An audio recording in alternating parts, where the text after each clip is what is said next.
Join me on a journey as I strive to find closure after a narcissistic relationship, navigating through grief and seeking healing along the way. Did you know that 1 out of 10 people may have experienced a narcissistic relationship? Wow.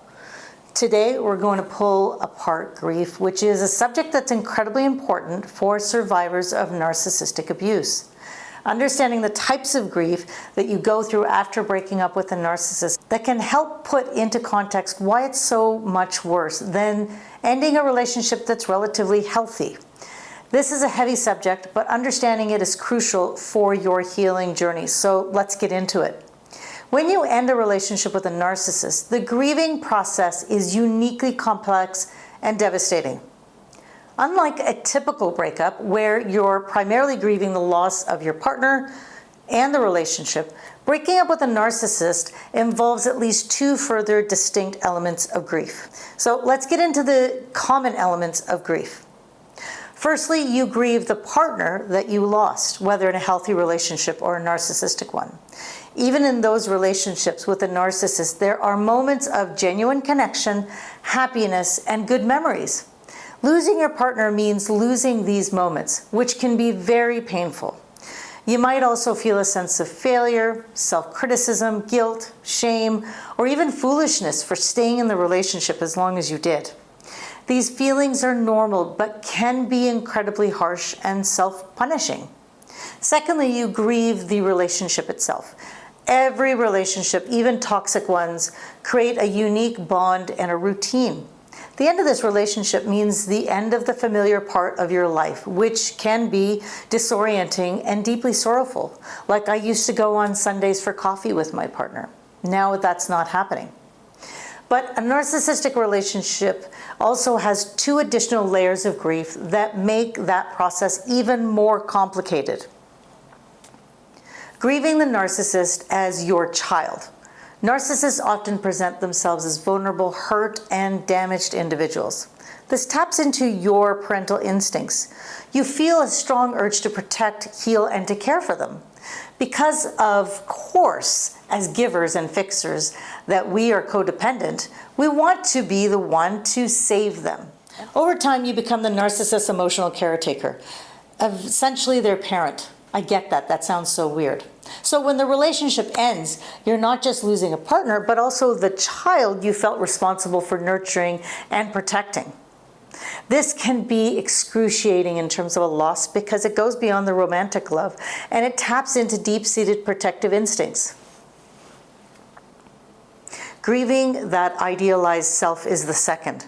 Narcissists have a way of making you see yourself through their eyes, which can be so incredibly intoxicating. They make you feel like the best version of yourself, and you become addicted to this idealized version that only they seem to bring out in you. When the relationship ends, you lose that idealized self-image and the intense emotional highs that came with it. It's not so much that the narcissists that you miss, but the way they made you feel about yourself. The narcissist makes you see yourself through their eyes. This phenomenon is often referred to as the narcissist gaze. So let's get into that a little bit deeper around what that means and why it has such a profound impact on you. So the narcissist gaze, as it's referred to, is where the narcissist is so skilled at making their partners feel extraordinarily special and idealized. During that initial stage of the relationship, often known as the love bombing phase or the golden period, the narcissist showers you with excessive admiration, attention, and affection.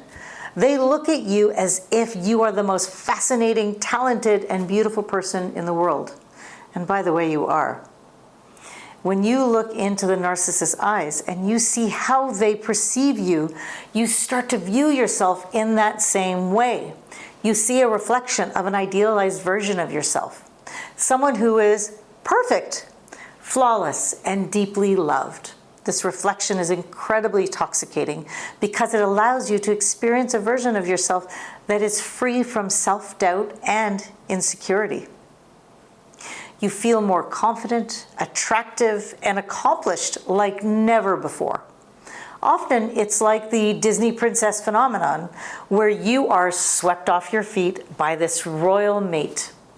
There is also an exhilarating and euphoric feeling which creates an emotional high by the narcissist, like a drug. This makes you crave that narcissist gaze more and more. You rely on their validation to maintain this heightened sense of self-worth. This is also the dependency that makes the devaluation and then the eventual breakup so devastating. The narcissist gaze is no longer there to reflect your perfect self back to you, and therefore you lost that idealized version of yourself.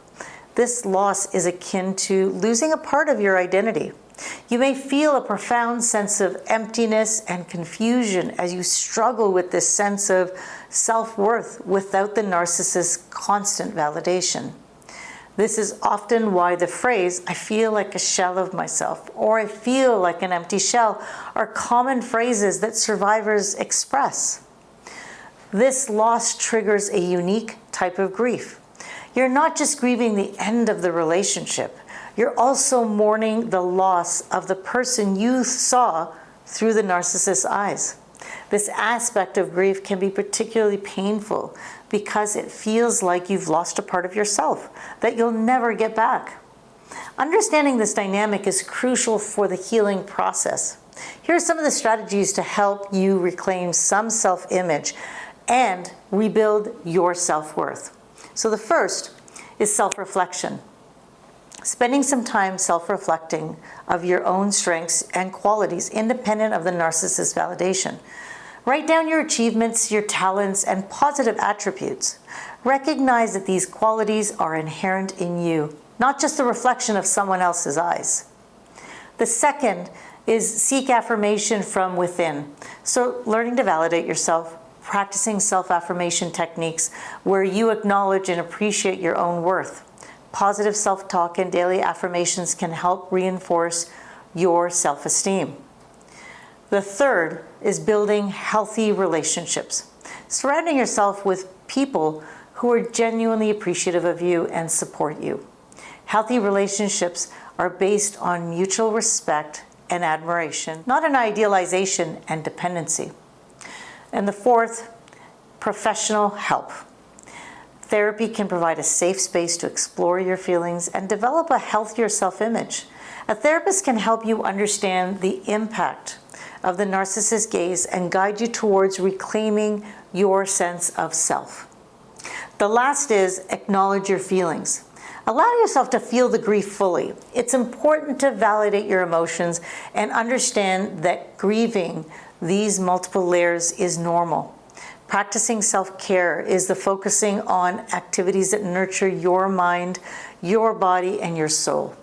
This can include exercise, meditation, journaling, or spending time in nature. Prioritizing self-care helps in rebuilding your sense of self and grounding you in that present moment. If you're getting value out of this information, don't forget to subscribe, like, and share. Experiencing these 4 types of grief simultaneously can be so overwhelming. It's important to recognize that these emotions are valid and that you're not alone in feeling this way. Understanding the multifaceted nature of grief is the first step towards healing. Recalling that there are 5 stages of grief that have been described in general when we experience the death of a loved one.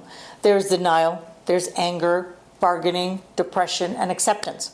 Well, I often encourage my clients to understand that these aspects all play a part in the grieving process. Talk about complex. The one that I want to center on for a moment is anger. This is going to sound strange, but anger is the one that I am happy to hear about.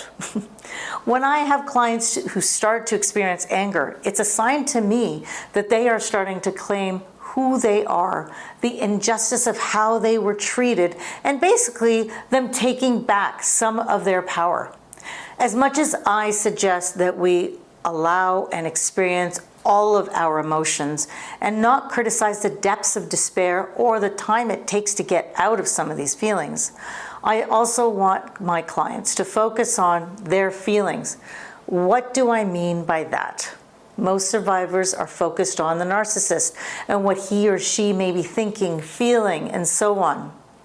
What I love to see is the survivor beginning to acknowledge, identify, and sit in their own emotions. Being self-focused is a good sign. It means that maybe, just maybe, the survivor is starting to allow and understand their experiences and emotions over and above the narcissist that they were addicted to. I hope that you enjoyed our content today. Please like and subscribe and take care.